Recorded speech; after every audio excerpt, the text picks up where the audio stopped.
তো হাই ফ্ৰেণ্ডছ, মোৰ job and ডিফেন্সৰ চেনেলটোলৈ তোমালোকক স্বাগতম জনাইছোঁ। আৰু লগতে যিহেতুকৈ আজি আমাৰ অসমীয়াৰ হেঁপাহৰ ৰঙালী বিহু, গতিকে সকলোকে মোৰ ফালৰ পৰা বিহুৰ অলেখ শুভকামনা শুভেচ্ছা জ্ঞাপন কৰিলোঁ। লগতে অনাগত দিনবোৰ যাতে তোমালোকৰ সকলোৰে ভাল হয়, যি বিচাৰিছা সেইমতে পোৱা যাতে ফলটো, তাৰে আশা কৰিলোঁ।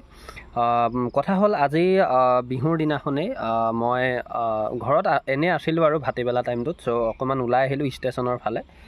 তোমালোকে জানাই, তো ইয়াতে মই ৰানিং কৰোঁ মাজে সময়ে, আৰু লগতে ফিল্ডতো গৈছিলোঁ, বিহুৰ আগলৈকে গৈ আছিলোঁ। বাট আজি 2-3 দিনমান হ'ল আৰু 2-3 দিনমানৰ পৰা মই ৰানিং কৰাই নাই। বিশেষ একো কথা নাই, মানে তেনেকৈ বৰষুণো হৈ আছে, যিহেতুকে আমাৰ ইফালে বৰষুণ ধুমুহাও আহিছিলে, গতিকে সেইটো কাৰণে ৰানিংটো মোৰ হোৱা নাই। বাট তোমালোকে কোনে কোনে ৰানিং কৰি আছা, লগতে টাইমিংবিলাক কেনেকুৱা লাগি আছে, SSCৰ ওপৰত বহুখিনি কথা আমাৰ থাকে, বিশেষকৈ ডকুমেণ্টছৰ কথা। ডকুমেণ্টছ কি লাগিব, কি নাই, নতুন কেণ্ডিডেটবিলাকে বহুত সুধি থাকে যে দাদা কি লাগিব বা কি নালাগে।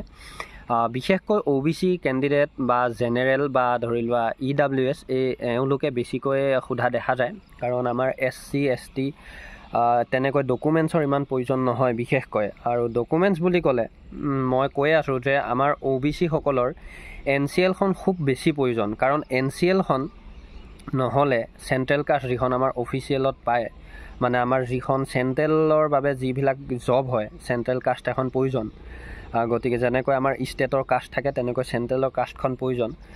চেণ্ট্ৰেল কাষ্টখন বনাবলৈ হ'লে OBC সকলক NCLৰ প্ৰয়োজন, আৰু NCLখন তোমালোকে বনাবলৈ হ'লে সেইখন অনলাইন কৰিব লাগিব, আৰু অনলাইন কৰাৰো এটা সময়সীমা থাকে। আমাৰ SSCGDত লিখা হৈ আছে অফিচিয়েল ছাইডত যে যেতিয়া আমাৰ এপ্লাই চলিছিল তাৰে PDF-টোত লিখা হৈ আছে যে আমাৰ এপ্লাই চলি থকা অৱস্থাত বা এপ্লাই চলা আগত হ'ব লাগে। এপ্লাই যেতিয়া চলি শেষ হয় তাৰ পিছত যদি এপ্লাই হয় তেতিয়া নহয় বুলি কয়। এতিয়া কথা হ'ল, আমাৰ অসমত প্ৰতিটো চেণ্টাৰতে তেনেকুৱা সমস্যা দেখা নাযায়, কিন্তু যোৱাবাৰ আমি দেখিবলৈ পালোঁ কেইবাটাও চেণ্টাৰত তেনেকুৱা সমস্যাৰ বাবে বহুকেইজনে চাকৰি হেৰুৱাবলগীয়া হ'ল। ফিজিকেল মেডিকেল দিবলৈ গৈ সেই ডকুমেণ্টছ ভেৰিফিকেশ্যনৰ লগতে তেওঁলোকে বহুখিনি জ্বালা কালা হ'ব লগা হ'ল। মই এটাই ক'ব বিচাৰোঁ, যিসকল পুৰণা বনোৱা হৈ আছে, মানে 2024ৰ বনোৱা হৈ আছে, তেওঁলোকৰ বিশেষ একো চিন্তা নাই, কাৰণ তেওঁলোকৰ যিহেতুকৈ 2024 এইটো 25ৰ হৈ আছে, গতিকে ডেট ফেল নহয়। আৰু যদি ডেট ফেল হৈও তেতিয়াও ইমান সমস্যা নাই, খালি ভেকেঞ্চিটো আগৰ হ'ব লাগে, এপ্লাই চলি থকা আগৰ বা এপ্লাই চলি থকা অৱস্থাত। কিন্তু যিসকলে এতিয়া এপ্লাই কৰিছা বা যিসকলৰ 24ৰে হয় কিন্তু এপ্লাই চলাৰ পিছত, মানে নৱেম্বৰ ডিচেম্বৰত তোমালোকে বনাইছা, তো তেওঁলোক অকণমান কিন্তু সাৱধান হোৱাৰ প্ৰয়োজন মোৰ মতে। আৰু এনেকৈ কোৱাৰ পিছতে বহুতে ভয় খায় যে দাদা আমাৰ ডকুমেণ্টছ সঁচাকৈ নহ'ব নেকি।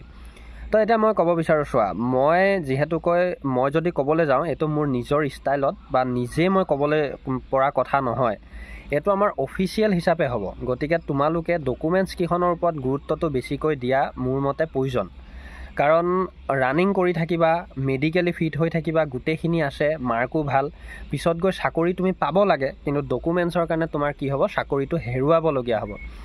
সেইটো কাৰণে মই তোমালোকক ক'ব বিচাৰোঁ যে তোমালোকে কিন্তু এটা চাকৰি ল'বলৈ হ'লে এটা দিশ চালে নহ'ব, চাৰিওটা দিশ সমানে চাই পেলাই তোমালোকে এটা জব পাব পাৰা।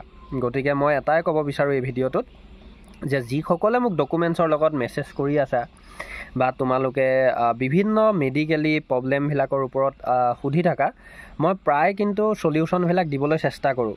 আৰু মোৰ লগত তেনেকুৱা বহুত কেছ আছে, অকল যে এনেকুৱা কেছেই নহয়, মানে বহুত এনেকুৱা কেছো আহিছে, মোলৈ ফোন আহিছে যে দাদা মোৰ মাজতে এখন সৰুকৈ কাজিয়া হৈ গ'ল, যিটোৰ বাবে মোৰ ওপৰত কেছ দিয়া হৈ আছে, মোৰ এতিয়া কেছটোৰ বাবে মই চাকৰি নাপাম নেকি, তেনেকুৱাও কিছুমান প্ৰশ্ন মোক সুধি আছে। আৰু লগতে তাৰ চলিউশ্যন বিচাৰে যে কেনেকৈ কেছটোৰ পৰা বাচিব পাৰিম বা কেনেকৈ চাকৰিটো ল'ব পাৰিম। গতিকে এইখিনি কথা মই তোমালোকক এটাই ক'ব বিচাৰোঁ, যেতিয়ালৈকে তোমালোকে এটা গভৰ্ণমেণ্ট চাকৰিত ভৰ্তি হৈ নোযোৱা, তেতিয়ালৈকে নিজকে খুব সাৱধানে ৰখাটো আজিৰ দিনত খুব প্ৰয়োজন হৈ পৰিছে।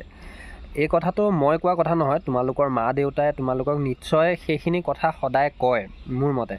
আৰু যিখিনি ল'ৰা ছোৱালীৰ বিবেক আছে, মই এটাই ক'ব বিচাৰোঁ, মানে যিখিনি ল'ৰা ছোৱালীয়ে দুখে কষ্টই যেনেকৈ নহওক এটা জবৰ মানে মাথা মাৰি আছে, সেইখিনি ল'ৰা ছোৱালী ইমান পটককৈ ভুল নকৰে। আৰু বহুত ভাল ভাল ল'ৰা ছোৱালীও কিছুমান মিছা ইনজামত মানে ফচাই দিয়া হয়। তো সেইবিলাকৰ কথা ক'ব নাযাওঁ, কিন্তু এচাম ল'ৰা ছোৱালীয়ে এইবিলাক নাচায়, আগগুৰি নাচায়। গতিকে তেওঁলোকে নিজৰ জীৱনটোৰ লগতে মাক বাপেকৰ জীৱনটো ধ্বংস কৰা দেখা যায়।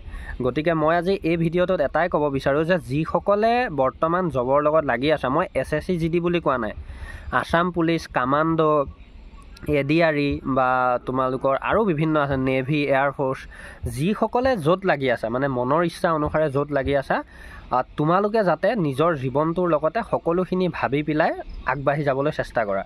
আৰু লগতে মই এইটোও ক'ব বিচাৰোঁ যে তোমালোকে এবাৰতে চাকৰিটো নহ'ল বুলি হাৰি যাব নালাগে, কথাটো তেনেকুৱা। গতিকে সকলোখিনি চাই পেলাই তোমালোকে আগবাঢ়ি যোৱা, মই এইটোকে ক'ব বিচাৰোঁ। লগতে জব এণ্ড ডিফেন্স, মানে মোৰ লগত যিসকল নতুন নতুন কেণ্ডিডেট, ল'ৰা ছোৱালী সমানে জড়িত হৈ লোৱা, আমি গতানুগতিকভাৱে কথাবিলাক পাতোঁ। বিশেষকৈ মই বেলেগৰ নিচিনা ইমান এডিটিং কৰি ভিডিঅ' তেনেকৈ বনোৱা নাই।